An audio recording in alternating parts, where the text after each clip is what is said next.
Os deveres dos maridos. Tanto o homem como a mulher receberam de Deus atribuições para a vida familiar, algumas iguais, algumas diferentes.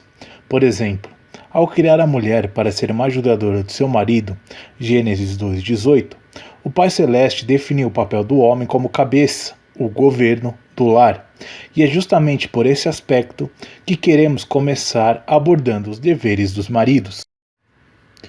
Também encontramos nas Escrituras ordens claras sobre a responsabilidade do marido de amar e honrar sua esposa, Efésios 5:25.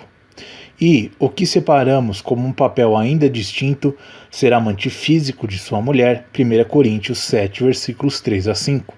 Entendemos ainda que, quando criou o homem e o estabeleceu no Éden, o Eterno deu-lhe duas distintas funções: lavrar e guardar o jardim, Gênesis 2:15. Logo, mesmo antes de criar a mulher e estabelecer a família, que já existiam em seu propósito eterno, o Criador definiu o papel do homem como provedor e protetor da sua futura família. Portanto, os 5 principais deveres do marido de procurar agradar e fazer feliz sua mulher são: 1. Ser o cabeça do lar. 2. Amar a sua esposa. 3. Ser o amante sexual de sua esposa. 4. Ser o provedor. E 5. Ser o protetor. O marido deve ser o cabeça do lar.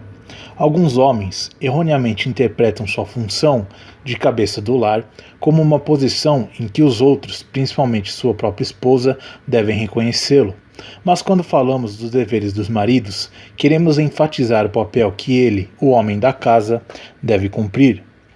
É lógico que parte dos deveres da esposa é reconhecer e submeter-se a esta posição do marido, mas há alguns homens que querem que outros reconheçam neles um encargo que eles mesmos nunca assumiram. A negligência de muitos esposos empurraram suas mulheres a assumirem deveres e funções que não pertencem a elas e, no fim, muitos deles ainda reclamam de alguém ter usurpado a sua posição. Portanto, repito, o propósito deste ensino é ajudar os maridos a entenderem o que eles precisam fazer quanto à responsabilidade de governo que lhes foi dada pelo Eterno.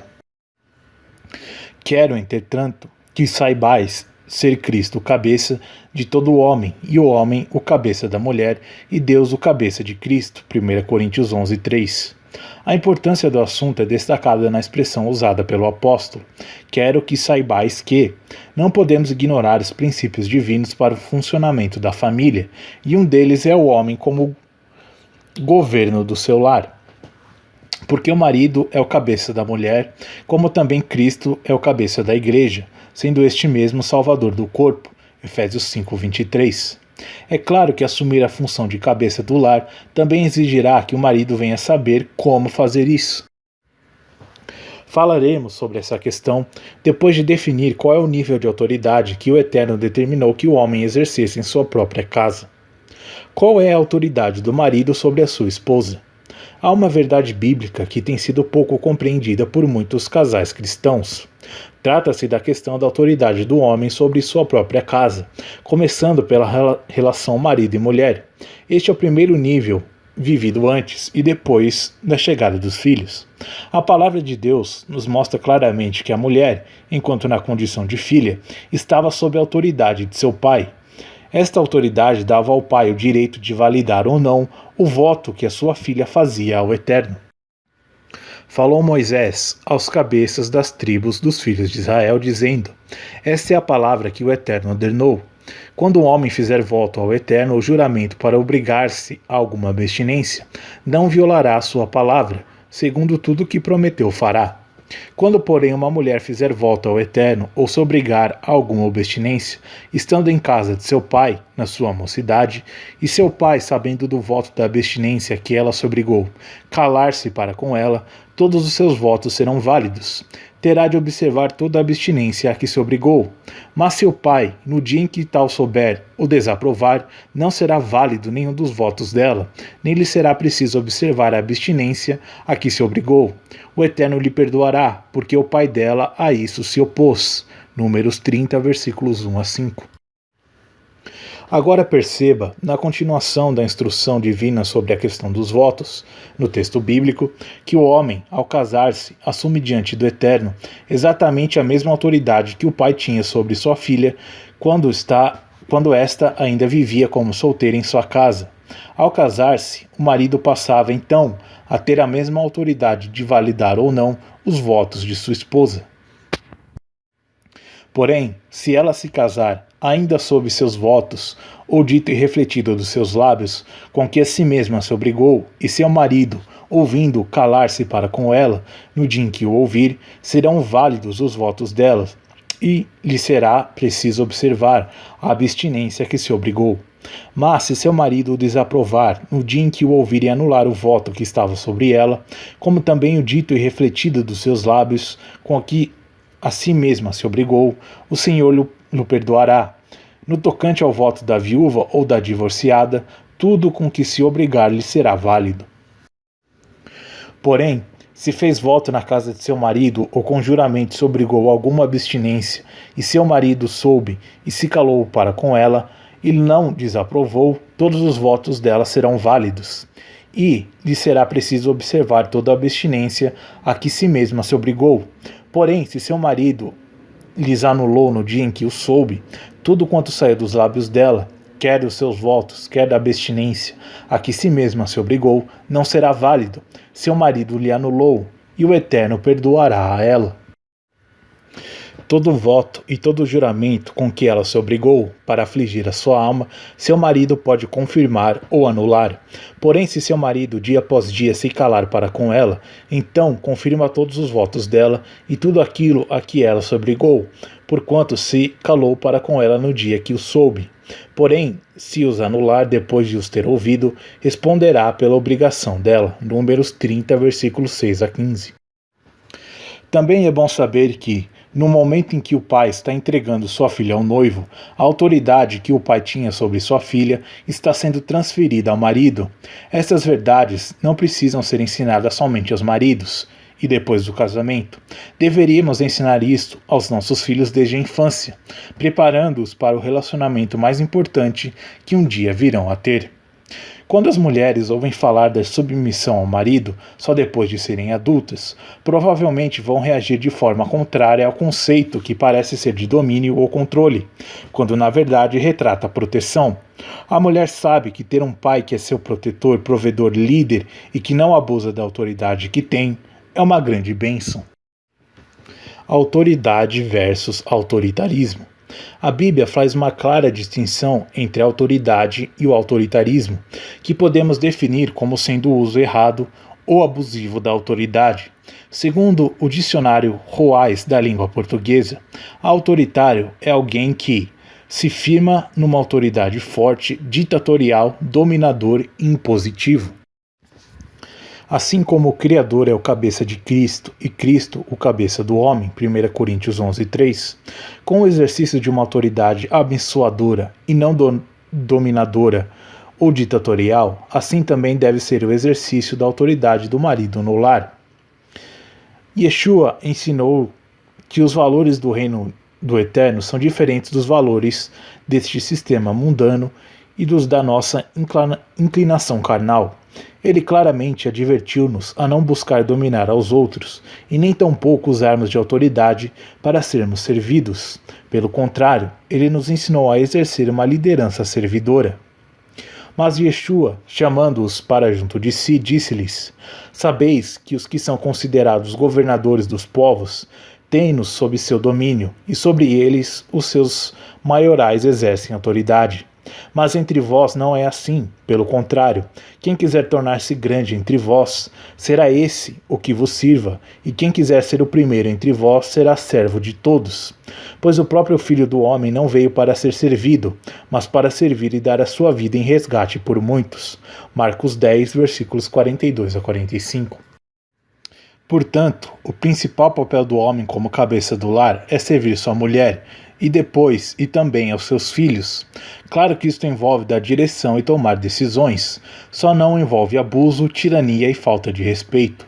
Quando Pedro escreveu aos presbíteros, que eram os líderes responsáveis pelo governo das igrejas locais, 1 Timóteo 5,17, mostrou como deveriam exercer a autoridade que Deus lhes confiou.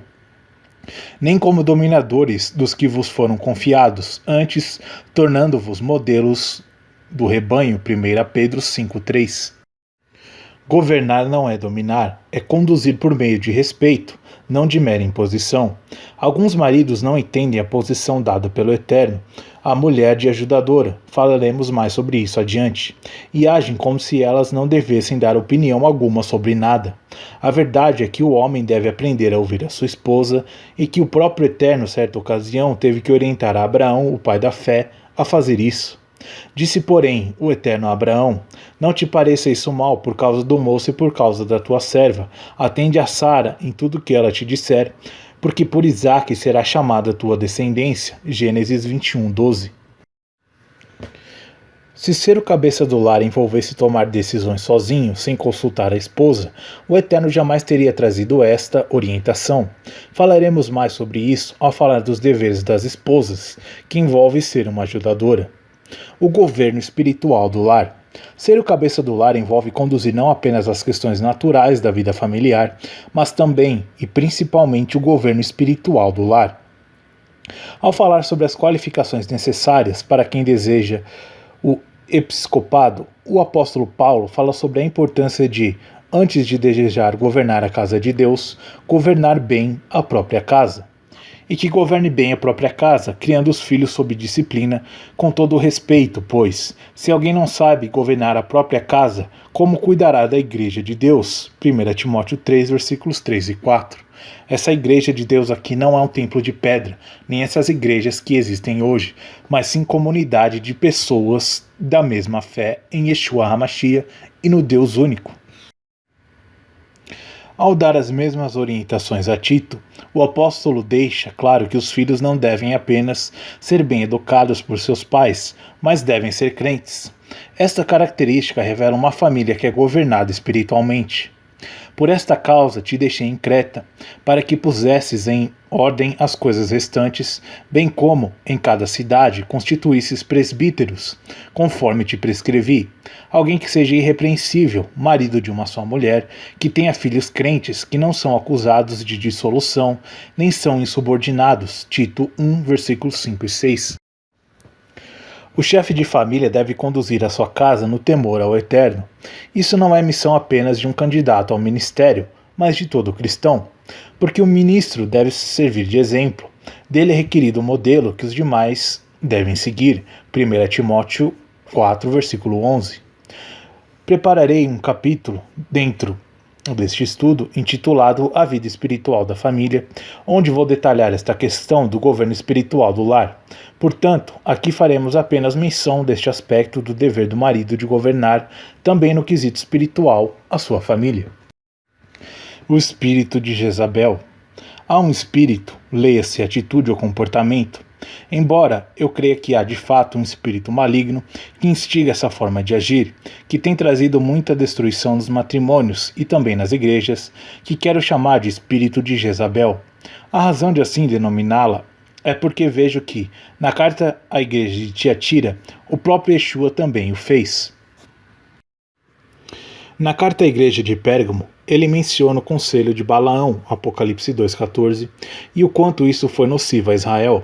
Ao referir-se a essa mulher como Jezabel, penso que ele não fala do seu nome literal, mas de como a sua atitude reproduziu o comportamento de uma das mais abomináveis personagens na narrativa bíblica. Tenho, porém, contra ti o tolerares que essa mulher Jezabel, que a si mesma se declara profetisa, não somente ensine, mas ainda seduz os meus servos a praticarem a prostituição e a comerem coisas sacrificadas a ídolos. Apocalipse 2:20. Jezabel, na Bíblia, é um modelo que não deve ser seguido, tanto na questão do governo do lar como na vida espiritual. Ninguém houve, pois, como Acabe, que se vendeu para fazer o que era mal perante o Eterno, porque Jezabel, sua mulher, o instigava. 1 Reis 21:25. O rei Acabe, do ponto de vista espiritual, foi um dos piores reis que Israel teve, mas ninguém conseguiu ser pior do que ele em algo, se vender para fazer o que era mal perante o Eterno. Entendo, com essa expressão, se vender, que Acabe tinha valores que sabia que estava rompendo. Ele não estava apenas na ignorância e cegueira espiritual. Acabe se vendeu diante da pressão de Jezabel e de suas propostas. Ela, além de dominante, era manipuladora. Basta ver o ocorrido no assassinato de Nabote.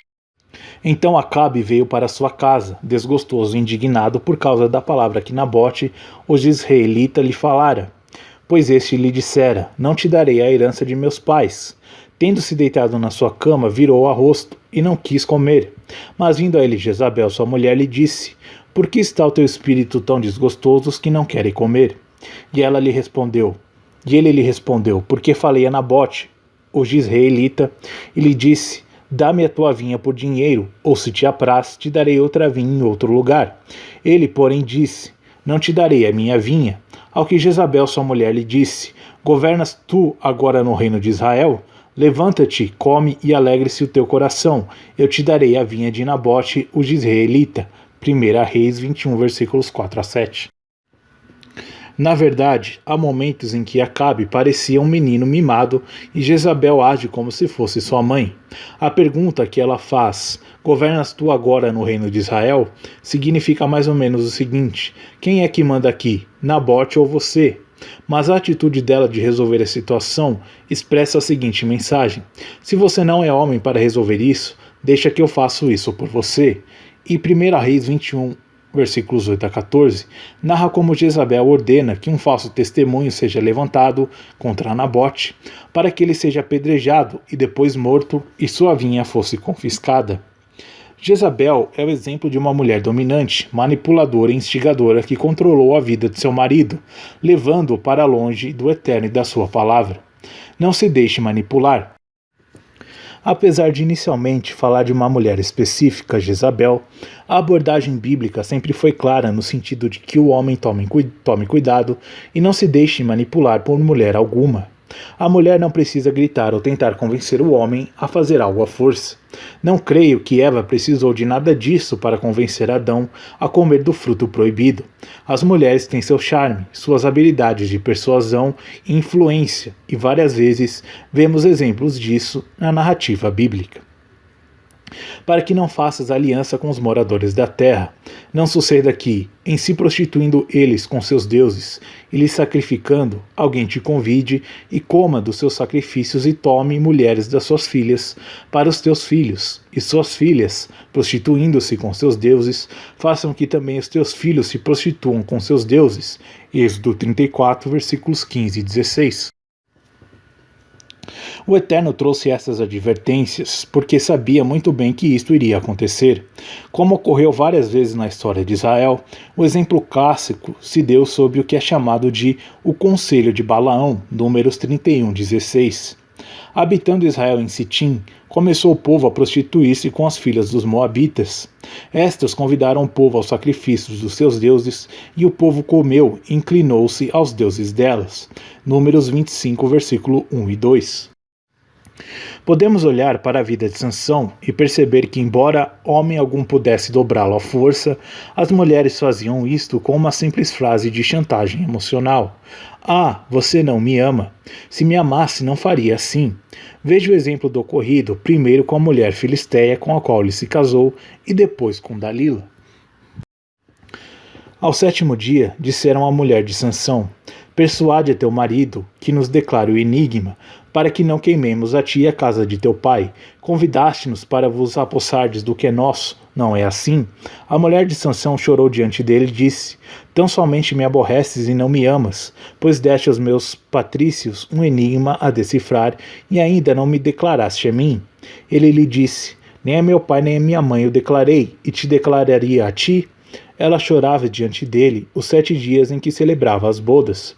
Ao 7º dia lhe declarou, porquanto o importunava. Então ela declarou o enigma aos seus patrícios. Juízes 14, versículos 15 a 17. Então ela lhe disse: como dizes que me amas, se não está comigo o teu coração? Já 3 vezes zombaste de mim, e ainda me declaraste em que consiste a tua grande força. Importunando ela todos os dias com suas palavras e molestando-o, Apoderou-se da alma dele uma impaciência de matar. Descobriu-lhe todo o coração e lhe disse: Nunca subiu navalha à minha cabeça, porque sou nazireu do Eterno, desde o ventre da minha mãe. Se vier a ser rapado, ir-se-á de mim a minha força, e me enfraquecerei e serei como qualquer outro homem. Juízes 16, versículos 15 a 17. A frase "se você me amasse não agiria assim" teve mais força sobre Sansão do que toda a força física que o Eterno pudesse ter manifestado em sua vida. O homem tem o dever primário de assumir o governo do seu lar sem se deixar ser manipulado.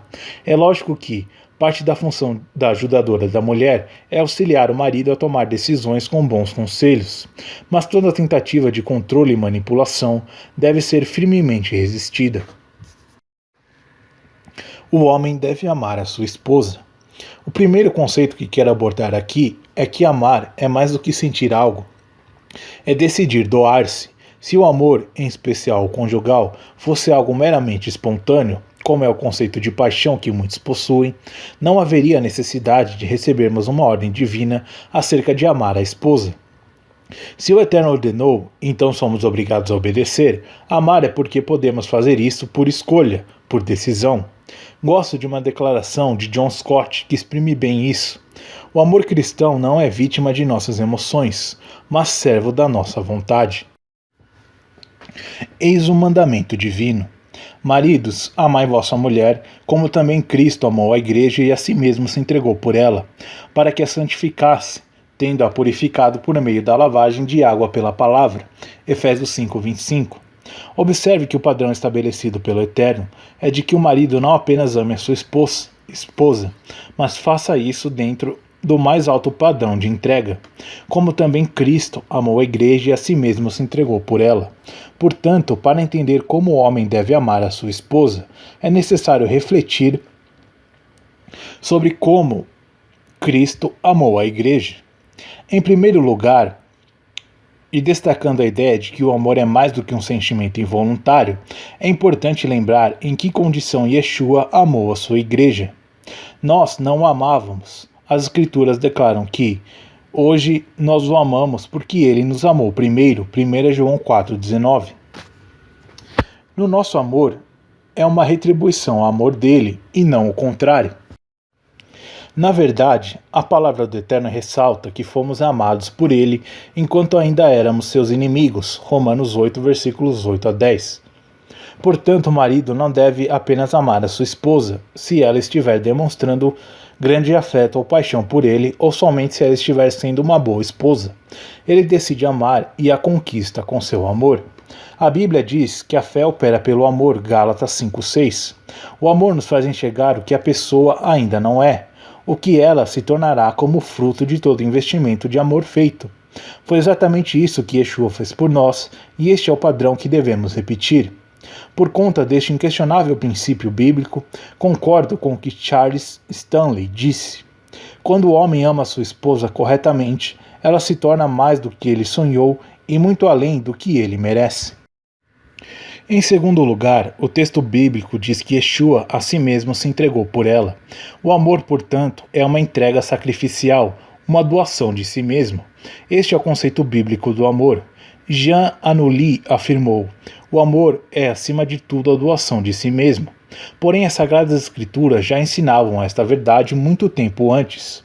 O bem de quem amamos deve ser promovido, ainda que em detrimento de nós mesmos. Isto é o amor sacrificial, é dar atenção mesmo quando cansado, é abrir mão de algo importante em favor do cônjuge, é agradar ao outro e não a si mesmo. O conceito de alguns maridos é que amar a esposa é dar-lhe presentes. Os presentes podem expressar o amor, o carinho, mas amar é muito mais do que isso. Creio que foi diante deste princípio que Blanchard declarou: é mais fácil dar qualquer coisa que tenhamos do que dar-nos a nós mesmos. O amor também tem a ver com a atitude de respeitar e de tratar bem. Maridos, amai a vossas mulheres e não as trateis asperamente. Colossenses 3,19. Outra versão diz o seguinte: marido, ame a sua esposa e não seja grosseiro com ela. O apóstolo Pedro ensinou sobre a atitude de consideração e honra que o marido deve ter para com sua esposa. Mas a questão é como lidamos com isso quando erramos. Precisamos nos arrepender diante do Eterno quando não amamos a esposa assim como Cristo amou a igreja. Também precisamos nos arrepender com nossas esposas, reconhecendo que falhamos e pedindo perdão a elas. E, então, orarmos e nos policiarmos para não viver sempre tropeçando na mesma área, pois é preciso crescer e se deixar ser transformado pela ação do Espírito Santo. Amar a esposa é importar-se com ela e com o que é importante para ela. Elie Wiesel afirmou que o oposto do amor não é o ódio, e sim a indiferença. Precisamos crescer nesta área e meditar na definição bíblica do amor que devemos manifestar uns pelos outros. O amor é paciente, o amor é bondoso, não inveja, não se vangloria, não se orgulha, não maltrata, não procura seus interesses, não se ira facilmente, não guarda rancor. O amor não se alegra com a injustiça, mas se alegra com a verdade. Tudo sofre, tudo crê, tudo espera, tudo suporta. 1 Coríntios 13, versículos 4 a 7. O homem deve ser amante de sua esposa. Quero fazer uma distinção entre o dever do homem de amar sua mulher, o que envolve o carinho, apreço, dedicação, cuidado e valorização, e de ser amante de sua mulher, o que conota a expressão física do amor, da intimidade e vida sexual do casal. Aliás, o versículo bíblico que usamos como base deste ensino sobre os deveres tem uma aplicação dirigida à vida sexual do casal. O marido conceda à esposa o que lhe é devido, e também semelhantemente a esposa ao seu marido. A mulher não tem poder sobre o próprio corpo, e sim o marido, e também semelhantemente o marido não tem poder sobre o seu próprio corpo, e sim a mulher. 1 Coríntios 7, versículos 3 e 4. Uma verdade a ser destacada é que o prazer da esposa no ato sexual depende da decisão, sensibilidade e dedicação do marido. Diz o ditado antigo que, em matéria de prontidão sexual, o homem é como um fogão a gás, com acendedor automático e estoque limitado de gás, e a mulher é como um fogão a lenha. O casal australiano Alan e Barbara Pease, autores do livro Por que os homens fazem sexo e as mulheres fazem amor, da editora Sextante, afirmam que o hipotálamo, região neurológica ligada ao apetite sexual do homem, chega, em alguns casos, a ser 10 vezes mais desenvolvido do que o da mulher. Esta diferença de facilidade ou prontidão em se desfrutar a plenitude do momento da intimidade física do casal, que é o orgasmo, é um problema antigo que começou lá no Jardim do Éden. E a mulher disse: multiplicarei sobremodo os sofrimentos de tua gravidez, em meio de dores darás à luz a filhos. O teu desejo será para o teu marido, e ele te governará. Gênesis 3,16. Depois do pecado, da queda do homem, algumas consequências vieram em juízes liberados pelo Eterno. Entre eles, o Eterno afirma que agora a mulher teria seu sofrimento aumentado na gravidez e na hora de dar à luz a seus filhos, mas o Criador também afirmou: seu desejo será para teu marido e ele te governará. De que tipo de desejo você acha que o Eterno está falando aqui? De acordo com a concordância de Strong, a palavra hebraica traduzida neste versículo como desejo significa desejo, anseio, avidez, de homem por mulher, de mulher por homem, de animal selvagem para devorar. Não estamos falando de nenhum outro tipo de desejo, senão do sexual.